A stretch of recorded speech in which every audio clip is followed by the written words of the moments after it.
Welcome back to the news from Kazakhstan. I'm Marina Kim, bringing you the latest updates. These are the top stories. The organizers of the OSCE summit in Astana will be presented with state awards. The Supreme Court rejected the appeal to review the criminal case of the Aktabe oppositionist Aydos Sadykhov. International film star Gérard Depardieu compared Kazakh President Nursultan Nazarbayev with a pharaoh.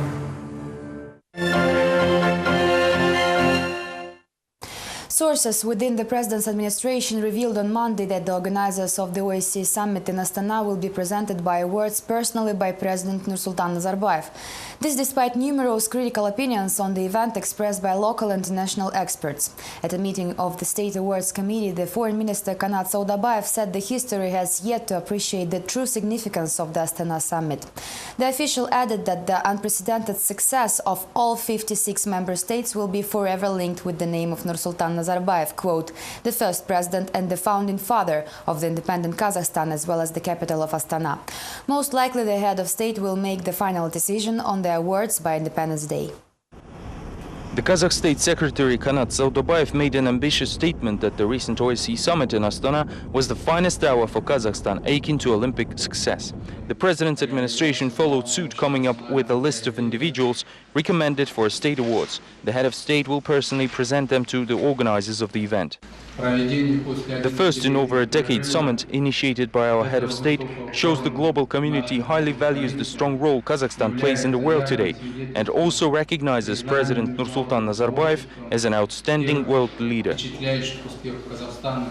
It seems that in their praising, the administration already forgot that most of member states' representatives speaking at the summit's closing expressed their dissatisfaction with its results. Still, even skepticism over the forum's effects expressed by Kazakh and international experts couldn't spoil the mood of Kazakh authorities. By now, even the expert of the President's Human Rights Commission, Vladimir Levin, cautiously says no one should have expected global results from the summit. Kazakhstan used it merely as an opportunity to promote itself in Eurasia.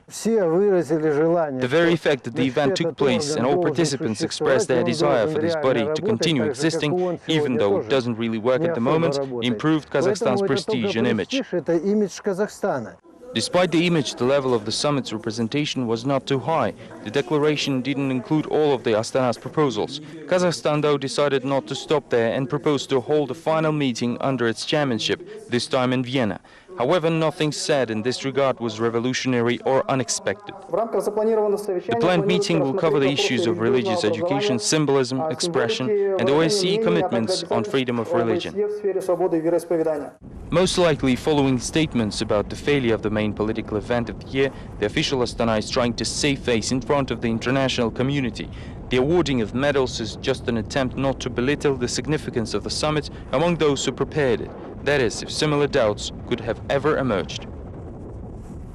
Kazakh journalists were also praised for their coverage of the forum in Astana. However, while complimenting the local media for their objective articles about the summit, the Member of Parliament Vladimir Nekharoshev also criticized the production quality of newspapers, likening them to toilet paper.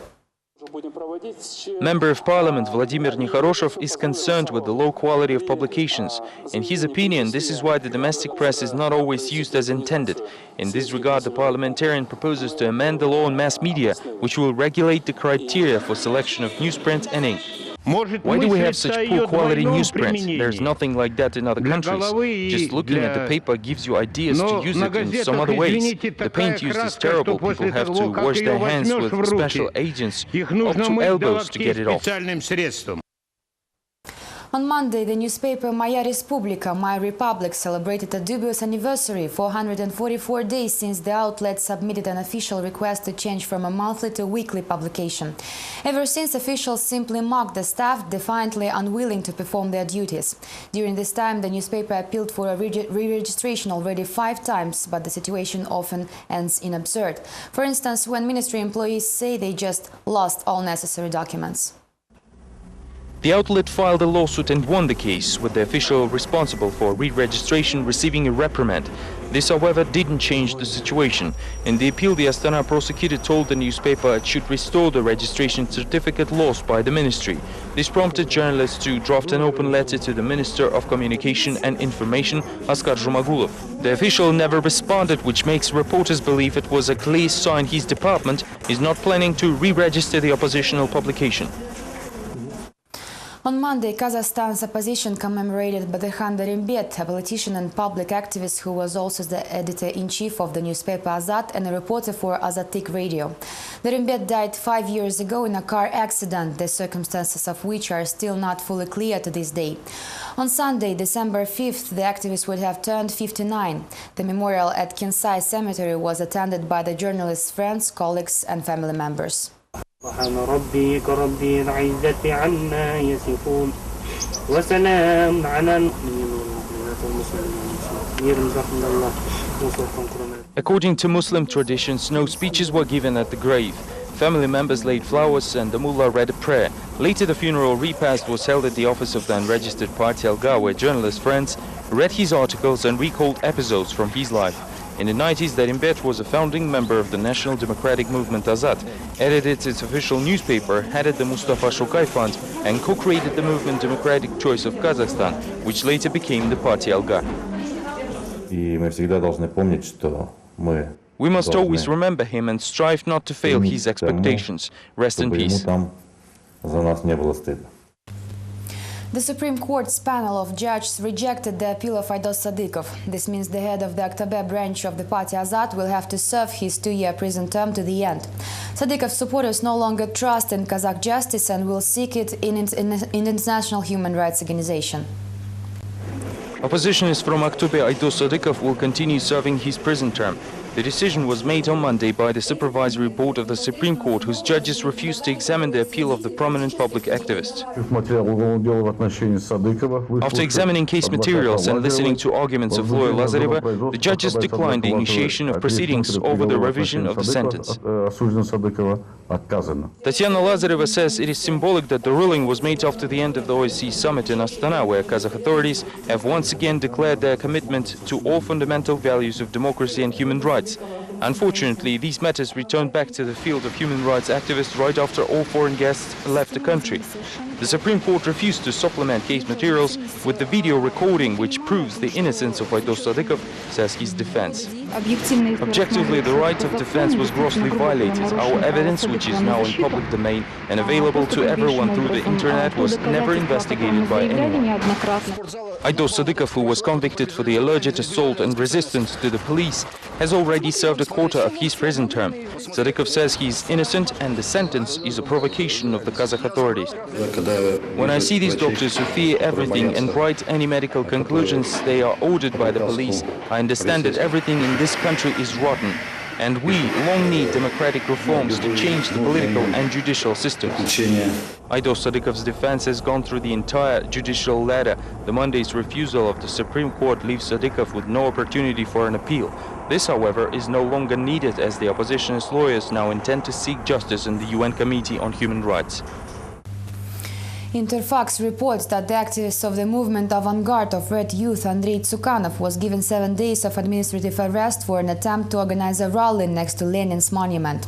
Supporters of the Kazakh Communist Party picketed the square in front of the statue as they do not want to see it moved to the outskirts of the city. The administration already began the disassembly, saying all regional communist parties agreed with the relocation decision. Karaganda police reacted promptly and detained the leaders of the movement several hours before the rally. For some reason, the activists of the unregistered party Alga, Valentina Makhotina, also ended up in the station. The woman was surprised since she had nothing to do with the protest action. I was not arrested. I was politely asked to go to the station in the police car they sent for me. We had a conversation and, as I understood, they didn't want me to be present at 12 o'clock near the Lenin's monument. We also discussed our applications for future pickets. Employees of the Dermatovenerology Institute appealed to President Nazarbayev, asking him to relaunch the normal operation of the organization. After the work of the institute was obstructed almost a year ago, many patients face the risk of not receiving timely qualified aid. For some reason, the health ministry chooses to ignore the matter completely. Very soon Kazakhstan could face the deterioration of the situation with venereal diseases, says employees of the Dermatovenerology Research Institute. Doctors even sent an open letter about the issue to the head of state and government, although a reply is yet to come. The operation of the institute was suspended a year ago, officially due to fire safety violations. The building of the organization was transferred to the Asfandiarov Medical University, and the patients, together with doctors, were moved to a new location. Our presence prevents normal operation of the Cardiology Institute, since we occupy their self-financing and former consulting departments. Their negative attitude towards us is thus understandable. More importantly, our patients are stationed in rooms not suitable to host people with their dermatological condition. Patients are crammed inside the building of the Cardiology Institute. Instead of 150 beds in their former 5-story building, only 60 are available now. Understandably, patients do not want their faces seen on TV, but still cannot stay indifferent towards the matter. Everyone is treated together, men, women and children. Although there should be separate wards, dermatological diseases require individual approach. But here everything is done in the same space, on the same floor. Even the cafeteria is located in the hall. There is no chance to receive a complete treatment here. At the moment, the Institute's 5-story building is practically not functioning, hosting only the administration staff. Renovation works are supposedly underway, although reporters didn't see much activity. The clinic, which was to be launched by September 1st, is completely empty. In the meantime, employees of the unique organizations remain in the apparent limbo as well. Employees of the Dermatovenerology Institute were paid allowances only for 2 months, April and May. The still unanswered open letter has been sent almost 2 weeks ago. All the while, the Health Ministry ignores the issue completely, not even answering most of the calls on the matter. Doctors are confident that only an outbreak of venereal diseases will make officials to do something about the issue.